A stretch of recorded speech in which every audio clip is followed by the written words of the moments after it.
Audio Jungle. Hello दोस्तों, नमस्कार। Rajasthan history MCQ test series 4 number वाली हम यहाँ पर देख रहे हैं। Rajasthan history topic wise MCQ series है साथियों ये। और आज का टॉपिक है गुर्जर प्रतिहार वंश। इनसे संबंधित कुल महत्वपूर्ण क्वेश्चन यहाँ पर देखने वाले हैं। सभी अति महत्वपूर्ण क्वेश्चन है। कुल 15 क्वेश्चन इस सीरीज में हम यहाँ पर देखेंगे विस्तृत रूप में। सभी क्वेश्चन अति महत्वपूर्ण है साथियों।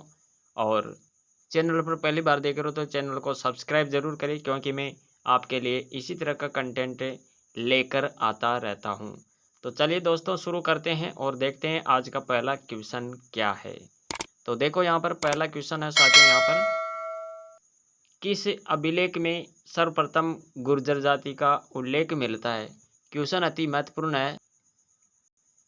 ऐहोल अभिलेख, जालोर लेख, बुचकला अभिलेख, घटियाला का शिलालेख। इनमें से आपको बताना है इसका सही विकल्प क्या होगा। किस अभिलेख में सर्वप्रथम गुर्जर जाति का उल्लेख मिलता है। क्वेश्चन बहुत ही इम्पोर्टेंट है। तो यहाँ पर आपका सही विकल्प हो जाएगा साथियों, ये जो आप यहाँ पर देख रहे हैं ऐहोल अभिलेख। विकल्प ए सही होगा यहाँ पर। ऐहोल अभिलेख के बारे में आपको और भी क्या याद रखना है, तो देखो यहाँ पर सर्वप्रथम गुर्जर जाति का उल्लेख किसमें मिलता है। ऐहोल अभिलेख याद रखिएगा। और ऐहोल अभिलेख कर्नाटक के बागलकोट जिले में ऐहोल गांव के पास मेगुती जैन मंदिर में स्थित है। ऐहोल प्रशस्ति भी इसको कहते हैं। और रवि कीर्ति जैन द्वारा रचित बादामी के चालुक्य नरेश पुलकेशन द्वितीय के ऐहोल अभिलेख में सर्वप्रथम गुर्जर जाति का उल्लेख मिलता है साथियों। ये जो ऐहोल अभिलेख है साथियों, ऐहोल अभिलेख ये संस्कृत में लिखा गया है। और ये अभिलेख चालुक्य शासक पुलकेशन द्वितीय की उपलब्धियों, विशेष रूप से हर्षवर्धन के साथ उनके युद्ध का वर्णन करता है। तो ये फैक्ट है जो आप यहाँ पर याद रखेंगे। अब दूसरा क्वेश्चन देखो, दूसरा क्वेश्चन क्या है। ये भी क्वेश्चन अति महत्वपूर्ण है कि मोहनोत नैणसी प्रतिहारों की कितनी शाखाएं बताई। अरे, मोहनोत नैणसी ने प्रतिहारों की कितनी शाखाएं बताई। 36, 26, 16, 46। तो यहाँ पर आपको बताना है इसका सही विकल्प क्या होगा। मोहनोत नैणसी के अनुसार प्रतिहारों की कितनी शाखाएं थी। तो यहाँ पर आपको याद रखना है इसका सही विकल्प हो जाएगा विकल्प बी। याद रखिएगा यहाँ पर 26। तो इसके बारे में और देखो यहाँ पर भारत के उत्तरी पश्चिमी क्षेत्र में अर्थात गुर्जरातरा क्षेत्र में निवास करने के कारण प्रतिहारों को गुर्जर प्रतिहार कहने लगे। राठौड़ों से पहले मारवाड़ पर गुर्जर प्रतिहारों का राज था। ग्वालियर प्रशस्ति में गुर्जर प्रतिहारों को सौमित्र यानी लक्ष्मण का वंशज बताया गया है। और चीनी यात्री वैन संघ ने क्या कहा, गुर्जर राज्य को कुचेलो व पिलोमोलो भीनमाल कहा। और देखो यहाँ पर क्या है, 3 नंबर का क्वेश्चन है गुर्जर प्रतिहारों का शासन कब तक रहा। गुर्जर प्रतिहारों का शासन की बात करें तो 6 से 12वीं सदी, 8वीं से 10वीं सदी, 5वीं से 8वीं सदी, इनमें से कोई नहीं। इनका सही विकल्प हो जाएगा साथियों यहाँ पर 6 से लगाकर 12वीं सदी। याद रखिएगा यहाँ पर विकल्प ए आपका यहाँ पर सही होगा साथियों। और यहाँ पर अगर बात करें गुर्जर प्रतिहारों का शासन 6वीं शताब्दी से 12वीं सदी तक है।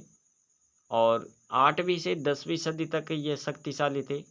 गुर्जर प्रतिहारों ने 200 साल तक के अरब आक्रमणकारियों को रोका। यानी गुर्जर प्रतिहारों ने 200 साल तक अरब आक्रमणकारियों को रोका। इसके बाद में आप ये भी याद रखें बोक या बाउक। बोक या बाउक शिलालेख जो कि जोधपुर में मिलता है। बोक या बाउक शिलालेख, इसके अनुसार गुर्जर प्रतिहार 6वीं शताब्दी के दूसरे चरण में मारवाड़ में आ गए थे। बोक शिलालेख मंडोर के विष्णु मंदिर में लगा हुआ था। बाद में इसे जोधपुर के परकोटे में स्थानांतरित कर दिया गया। और ये शिलालेख प्रतिहार वंश की वंशावली और शासन को समझने के लिए एक महत्वपूर्ण स्रोत माना जाता है। जोधपुर में घटियाला शिलालेख भी है, ओसिया का लेख आदि यहाँ पर है। तो ये सारी जानकारी है जो आप यहाँ पर देखेंगे साथियों। चौथा क्वेश्चन है साथियों, प्रारंभ में गुर्जर प्रतिहारों के राजस्थान में 2 प्रमुख केंद्र कौन कौन से थे। मंडोर जालोर, मंडोर भीनमाल, जालोर भीनमाल, नागौर पाली। तो यहाँ पर आपको बताना है इसका सही विकल्प क्या होगा। प्रारंभ में गुर्जर प्रतिहारों के राजस्थान में 2 प्रमुख केंद्र कौन कौन से थे। इसका सही विकल्प होगा साथियों विकल्प बी। और विकल्प बी में क्या है, मंडोर भीनमाल। ये आपको याद रखना है। विस्तृत रूप में यहाँ पर देखें, गुर्जर प्रतिहार 2 शब्दों से मिलकर बना है, गुर्जर और प्रतिहार। गुर्जर यानी गुर्जरात्रा जोधपुर का पश्चिमी क्षेत्र माना जाता है, और प्रतिहार द्वारपाल जो कि राजा के महल के बाहर रक्षक का काम करते थे, ये प्रतिहार द्वारपाल। और यहाँ पर आपको याद रखना है गुर्जरात्रा है यहाँ पर। गुर्जरात्रा प्रदेश की राजधानी भीनमाल थी। क्या थी? भीनमाल, जालोर, याद रखना। और 5वां क्वेश्चन देखो, यहाँ पर क्वेश्चन है गुर्जर प्रतिहार शैली महामारू शैली में बने राजस्थान के मुख्य मंदिर कौन कौन से हैं। तो गुर्जर प्रतिहार शैली के निर्मित मंदिर राजस्थान में कौन कौन से हैं, ये आपको यहाँ पर बताना है। नारायणी माता राजौरगढ़ अलवर, हर्षद माता आबानेरी दौसा, ओसिया के सूर्य मंदिर जोधपुर ग्रामीण, उपरोक्त सभी। तो यहाँ पर आपको बताना है इसका सही विकल्प डी हो जाएगा साथियों, उपरोक्त सभी। ये सब मंदिर किस शैली में बने हुए हैं? गुर्जर प्रतिहार शैली में, महामारू शैली में ये मंदिर निर्मित है साथियों राजस्थान के। ये मुख्य मंदिर याद रखें। इसके अतिरिक्त आपको ये भी याद रखना है यहाँ पर, इनके अलावा किराड़ू का सोमेश्वर मंदिर बाड़मेर और कामेश्वर महादेव मंदिर आहुआपाली गुर्जर प्रतिहार शैली में निर्मित है। तो ये फैक्ट आपको यहाँ पर देखना है। 6 नंबर का क्वेश्चन देखो साथियों, 6 नंबर का क्वेश्चन क्या है, यह भी अति महत्वपूर्ण क्वेश्चन है। डॉक्टर गौरीशंकर हीराचंद ओझा के अनुसार गुर्जर प्रतिहारों की उत्पत्ति मानी जाती है। तो यहाँ पर आपको बताना है इसका सही विकल्प क्या होगा। अरे, डॉक्टर गौरीशंकर हीराचंद ओझा के अनुसार गुर्जर प्रतिहारों की उत्पत्ति किससे मानी जाती है? क्षत्रिय से, ब्राह्मण, कुषाण, गुर्जर। तो देखो यहाँ पर इसका सही विकल्प क्या होगा। इसका सही विकल्प ए, क्षत्रिय। विकल्प ए आपको याद रखना है यहाँ पर, विकल्प ए। विस्तृत रूप में हम यहाँ देखें तो गुर्जर प्रतिहारों की उत्पत्ति को लेकर विभिन्न मत है साथियों। गुर्जर प्रतिहारों की उत्पत्ति के लिए विद्वानों के क्या क्या मत है। तो देखो, क्षत्रिय किसने कहा? क्षत्रिय यानी गुर्जर प्रतिहारों की उत्पत्ति क्षत्रिय से मानी जाती है, ये किसका मत है? डॉक्टर गौरीशंकर हीराचंद ओझा का मत है साथियों। ये आपको यहाँ पर याद रखना है। इसको मैं जूम कर देता हूँ, ये जूम नहीं हो रहा लेकिन। ईरानी मूल के किसने माना? जॉर्ज कैनेडी के द्वारा माना गया। विदेशी यानी गुर्जर प्रतिहारों को विदेशी मानने वाला कौन था? जैक्सन और डॉक्टर भंडारकर। कुषाण वंशी यानी शक, तो ये किसने माना? कनिंघम ने माना। और हूण, गुर्जर प्रतिहारों की उत्पत्ति को लेकर इन्होंने बताया, हूण यानी गुर्जर प्रतिहार की उत्पत्ति हूण से मानी जाती है। तो ये किसका मत है? ये स्मिथ स्टेफनी का मत है साथियों। भारतीय मूल के माना है डॉक्टर दशरथ शर्मा ने, और के.एम. मुंशी और गोपीनाथ शर्मा। तो ये क्या था साथियों? ये था गुर्जर प्रतिहारों की उत्पत्ति को लेकर अनेक विद्वानों के जो अनेक मत है, वो आप यहाँ पर इसमें देखेंगे। और इसका आप यहाँ पर क्या कर सकते हैं, स्क्रीनशॉट ले सकते हैं। अगले क्वेश्चन पर चलते हैं, देखते हैं अगला क्वेश्चन क्या है। 7वां क्वेश्चन देखो यहाँ पर, नागभट्ट प्रथम ने मंडोर के स्थान पर किसे जीतकर अपनी राजधानी बनाया? नागभट्ट प्रथम ने मंडोर के स्थान पर किसे जीता और अपनी राजधानी बनाया? मेड़ता, उज्जैन, कन्नौज, इनमें से कोई नहीं।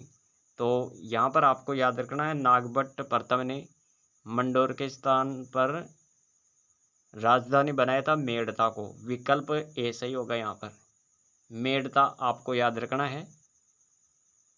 और इसके बारे में भी देखो यहाँ पर, नागभट्ट प्रथम को इतिहास में नाहड़ के नाम से जाना जाता है। किसके नाम से? नाहड़ के नाम से। नागभट्ट प्रथम की रानी जज्जिका देवी से भोज और तात नामक 2 पुत्र हुए। भोज के बड़े भाई तात ने आध्यात्मिकता धारण कर ली। 8वां क्वेश्चन देखो, मंडोर प्रतिहार वंश का संस्थापक कौन था, जिसे आदि पुरुष मूल पुरुष भी कहते हैं। मंडोर प्रत्यार वंश का संस्थापक आदि पुरुष मूल पुरुष किसे माना जाता है? तो रजिल, हर्षवर्धन, हरिश्चंद्र, इनमें से कोई नहीं। यहाँ पर आपका सही विकल्प हो जाएगा साथियों, इसका सही विकल्प सी आपको याद रखना है। यहाँ पर हरिश्चंद्र। मंडोर प्रत्यार वंश का संस्थापक आदि पुरुष मूल पुरुष हरिश्चंद्र को माना जाता है। विकल्प सी सही होगा यहाँ पर।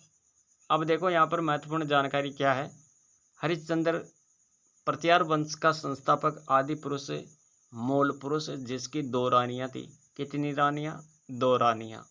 तो साथियों यहाँ पर देखो इनकी 2 रानियाँ थी, 2 रानियाँ। प्रत्यार वंश का संस्थापक आदि पुरुष मूल पुरुष हरिश्चंद्र, और इसकी 2 रानियाँ कौन कौन सी थी? क्षत्रिय पत्नी भद्रा, जिनसे 4 पुत्र हुए, जिनसे 4 पुत्रों का जन्म हुआ।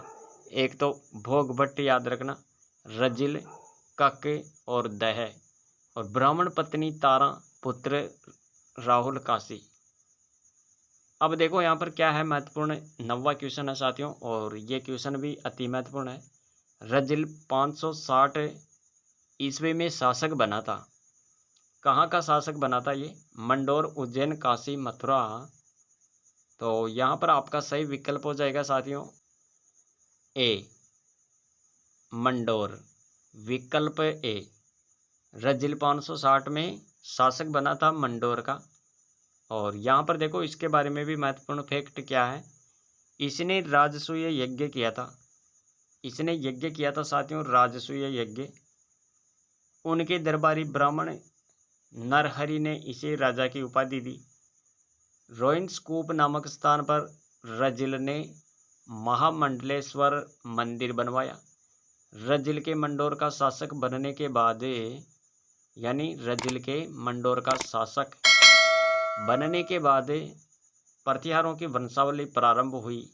तो ये आपको यहाँ पर याद रखना है साथियों, यानी रजिल के मंडोर का शासक बनने के बाद ही प्रतिहारों की वंशावली प्रारंभ हुई। 10वां क्वेश्चन देखो, यहाँ पर क्वेश्चन अति महत्वपूर्ण है। सिद्धेश्वर महादेव मंदिर जोधपुर निर्माण किसने करवाया था? इस मंदिर का जोट, भोज, सिलोक, नरबट। तो यहाँ पर आपको याद रखना है इस मंदिर का निर्माण किसने करवाया था? विकल्प सी आपको याद रखना है, सिलोक। सिलोक ने सिद्धेश्वर महादेव मंदिर का निर्माण करवाया है। इसके बारे में भी देखो यहाँ पर महत्वपूर्ण क्या है। भोज की 3 पीढ़ी के बाद, भोज की 3 पीढ़ी के बाद चंदूक का पुत्र सिलोक 10वें शासक के रूप में मंडोर की गद्दी पर बैठा। सिलोक ने जैसलमेर के आसपास स्थित वलमंडल के शासक देवराज भाटी को हराकर अधिकार कर लिया। सिद्धेश्वर महादेव मंदिर का निर्माण भी सिलोक ने करवाया साथियों। आगे देखो अगला क्वेश्चन क्या है। 11 नंबर का क्वेश्चन है। कक ने भाटी वंश की किस राजकुमारी से विवाह किया? कक ने भाटी वंश की किस राजकुमारी से विवाह किया? पद्मिनी से, शिलादेश से, हरकाबाई से, मोमल से। तो यहाँ पर आपका सही विकल्प है ए, पद्मिनी से विवाह किया था इसने। इसके बारे में भी आपको याद रखना है। यहाँ पर कक की पत्नी भाटी वंश की राजकुमारी पद्मिनी से बाउक का जन्म हुआ और दुर्लभ देवी से कक्कुक का जन्म हुआ। 12 नंबर का क्वेश्चन है साथियों, और क्वेश्चन क्या है यहाँ पर देखो। क्वेश्चन, कक्कुक ने मंडोर में निर्माण करवाया था। कक्कुक ने मंडोर पर किसका निर्माण करवाया था? मंडोर में किसका निर्माण करवाया? विजय स्तंभ, विष्णु मंदिर बनवाया, तालाब बनवाया, मंडोर में बाग बनवाया, बाग लगवाया, इनमें से कोई नहीं। तो कक्कुक ने मंडोर में किसका निर्माण करवाया? तो यहाँ पर आपको याद रखना है इसका सही विकल्प ए होगा। विजय स्तंभ और विष्णु मंदिर का निर्माण करवाया था कक्कुक ने मंडोर में। देखो राजस्थान का प्रथम विजय स्तंभ की बात करें तो राजस्थान का प्रथम विजय स्तंभ कहाँ पर है? भरतपुर में। जिसका निर्माण किसने करवाया था? समुद्रगुप्त ने। राजस्थान का प्रसिद्ध विजय स्तंभ चित्तौड़गढ़ दुर्ग में है और इसका निर्माण किसने करवाया था? राणा कुंभा ने। और याद रखें यहाँ पर तन्नोट माता जैसलमेर के मंदिर के सामने भी 2 विजय स्तंभ है, तो ये भी आपको यहाँ पर याद रखना है। राजस्थान का प्रथम विजय स्तंभ भरतपुर, जिसका निर्माण किसने करवाया? समुद्रगुप्त ने। और राजस्थान का प्रसिद्ध विजय स्तंभ कहाँ पर है? ये चित्तौड़गढ़ दुर्ग में है साथियों। और तन्नोट माता जैसलमेर, इस मंदिर के सामने भी 2 विजय स्तंभ निर्मित है साथियों। क्वेश्चन देखो यहाँ पर 13 नंबर का क्वेश्चन है, कन्नौज का त्रिपक्षीय संघर्ष कब शुरू हुआ था? कन्नौज का त्रिपक्षीय संघर्ष कब शुरू हुआ? 752 ईस्वी में शुरू हुआ था ये, 752 ईस्वी में, विकल्प सी। और इसके बारे में भी देखो यहाँ पर, कन्नौज का संघर्ष 752 ईस्वी में कन्नौज के शासक यशोवर्धन की मृत्यु के बाद शुरू हुआ था। और त्रिपक्षीय संघर्ष की जानकारी किसमें मिलती है? अमोघ वर्ष प्रथम के सज्जन ताम्रपत्र, रागनपुर अभिलेख, वाणी अभिलेख में मिलती है। और ये संघर्ष कन्नौज पर अधिकार को लेकर बंगाल के पाल, पश्चिम के प्रतिहार और दक्षिण के राष्ट्रकूटों के बीच 783 से लेकर 915, 783 से 915 ईस्वी में हुआ था साथियों। और ये संघर्ष 6 चरणों में हुआ, ये आपको यहाँ पर याद रखना है। अब देखो यहाँ पर पहला चरण जो है, इसके बारे में याद रखें। प्रथम चरण में राष्ट्रकूट शासक ध्रुव ने वत्सराज को हराया। दूसरे चरण में ध्रुव जब वापस दक्षिणी भारत में लौट गया, तब पाल शासक धर्मपाल ने कन्नौज पर आक्रमण कर दिया और अपने अधीन चक्रायुद्ध को कन्नौज का शासक बनाया। तीसरे चरण में प्रतिहार शासक नागभट्ट द्वितीय ने धर्मपाल को पराजित कर कन्नौज का शासक इंद्रायुद्ध को पुनः बना दिया। राष्ट्रकूट शासक गोविंद तृतीय ने धर्मपाल व नागभट्ट द्वितीय को पराजित करके कन्नौज पर अधिकार कर लिया। तो ये आपको यहाँ पर याद रखना है। चौथा चरण जो है, इसमें क्या है? चौथे चरण में कभी प्रतिहारों को तो कभी राष्ट्रकूटों को सफलता मिली।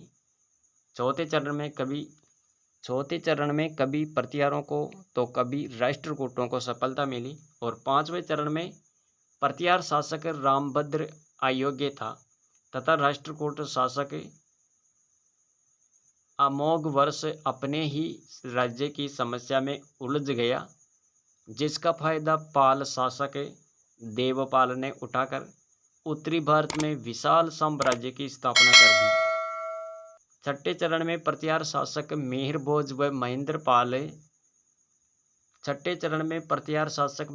और महेंद्रपाल ने राष्ट्रकूटों को पराजित करके कन्नौज पर अधिकार कर लिया। तो ये है महत्वपूर्ण जानकारी जो आप यहाँ पर याद रखेंगे। ये त्रिपक्षीय संघर्ष 6 चरणों में होकर गुजरा, तो ये आपको यहाँ पर याद रखना है साथियों। तो देखो, इतनी सारी जानकारी हमने यहाँ पर लिख दी है। एक ही क्वेश्चन के माध्यम से हमने इतना सारा कंटेंट आपको यहाँ पर देने की कोशिश की है। 14 नंबर का क्वेश्चन देखो यहाँ पर, नागभट्ट द्वितीय किसका पुत्र था? नागभट्ट द्वितीय किसका पुत्र था? वत्सराज, सुंदर देवी, दोनों का, इनमें से कोई नहीं। तो नागभट्ट द्वितीय किसका पुत्र था?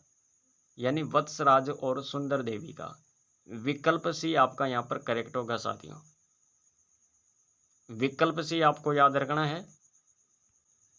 महत्वपूर्ण जानकारी देखो, परमभट्टारक, महाराजाधिराज, ये इनकी उपाधियां हैं। कन्नौज के शासक धर्मपाल के सेनापति चक्रायुद्ध को हराकर कन्नौज पर अधिकार किया और कन्नौज को प्रतिहार वंश की राजधानी बनाई। ग्वालियर प्रशस्ति में नागभट्ट द्वितीय की विजयों का वर्णन मिलता है। ग्वालियर प्रशस्ति में नागभट्ट द्वितीय की विजयों का उल्लेख मिलता है। और आज की सीरीज का हम यहाँ पर लास्ट क्वेश्चन देख लेते हैं। महेंद्रपाल प्रथम के माता पिता कौन थे? महेंद्रपाल प्रथम के माता पिता रामभद्र अप्पा देवी, वत्सराज सुंदर देवी, मेरभोज तंदर भट्टारिका, इनमें से कोई नहीं। तो देखो यहाँ पर इसका सही विकल्प होगा साथियों, इसका सही विकल्प यहाँ पर सी हो जाएगा, विकल्प सी। महेंद्रपाल प्रथम के माता पिता मिहिर भोज और चंद्र बटारी का आपको याद रखना है। विकल्प सी। इसके बारे में भी देखो, यहाँ पर महत्वपूर्ण क्या है, महेंद्रपाल प्रथम की जो उपाधियां हैं वो क्या क्या है। एक तो है महाराजाधिराज, परम भट्टारक, रघुकुल चूड़ामणि, महेंद्र युद्ध, निर्भय नरेश, निर्भय राज, निर्भय नरेंद्र, महिषपाल, परमेश्वर, परम भागवत। ये सब महेंद्रपाल प्रथम की उपाधियां हैं साथियों। महेंद्रपाल प्रथम प्रतिहार शासक था जिन्होंने पाल और राष्ट्रकूट वंश की संयुक्त सेना को हराया। राजशेखर महेंद्रपाल प्रथम का दरबारी विद्वान और गुरु था। ये जो राजशेखर था ये महेंद्रपाल प्रथम का दरबारी विद्वान भी था, तो ये इनका गुरु भी था। काठियावाड़, झांसी, अवध, बिहार शरीफ, गया, हजारीबाग,